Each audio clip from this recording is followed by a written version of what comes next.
I think it's less likely in Iran in the short term because they have a much more oppressive and oppressive police state that knows no restrictions. We saw last time they don't hesitate to shoot and kill people in the streets. Obviously, the Egyptian military was not ready to do that. Let me read to you a statement that I just got from somebody who's been an anti-torture activist in Cairo. She was named the Global Hero by Time magazine several years ago. Mubarak is out, but the regime remains. We still have the same cabinet by the dismantled president. The emergency state is still enforced. Old detainees are still in detentions, and UN since the 25th of January remain missing. There is no public apology for the killings. There were hundreds of killings at the hands of the police over the last 2 weeks, sir. We hear several executives being prosecuted, including the Interior Minister. Process is not transparent.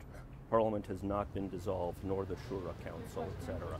What's your reaction to that? Are we going to get Mubarakism without Mubarak? No, I think it argues for the appointment of a transition government inclusive of pro-democratic forces in the country so that the people can have confidence that this is truly a representative transition as they move forward to a truly democratic election. That hasn't happened yet. It needs to happen, and the Army has committed to doing that. Now we'll have to see, but there's no doubt that there is an absolute requirement for a transition government that includes secular elements and pro-democracy elements from Egyptian society.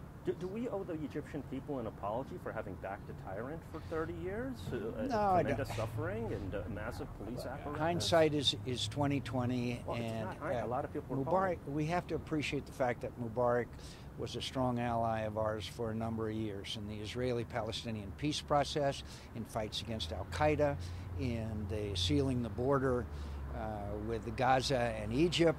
There's many ways that this government was helpful to us.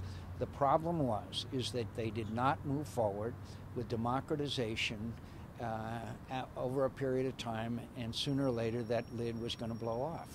But I can't apologize for what happened in Indonesia, for what happened in the Philippines, for what happened in Romania. I can't, and I'm not in the business of apologizing.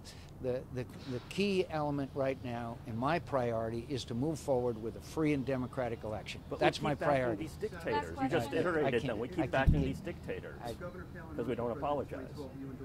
Don't we keep backing these dictators? You make exactly the point, Senator. We keep backing these dictators. You have made your point, and I have tried to respond to it the best way that I can. And so it would just be repetitious for me to continue to do so. I'm building on your point, Let me just point out to you if I could. Well, let me point out to you if I could.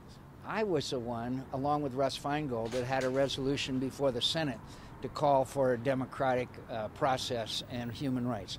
I was the one, along with Madeleine Albright, that called for observers in these last elections. I have been aware of the abuses of the Egyptian administration, and I have done what I can to improve it, and I'm proud of that record.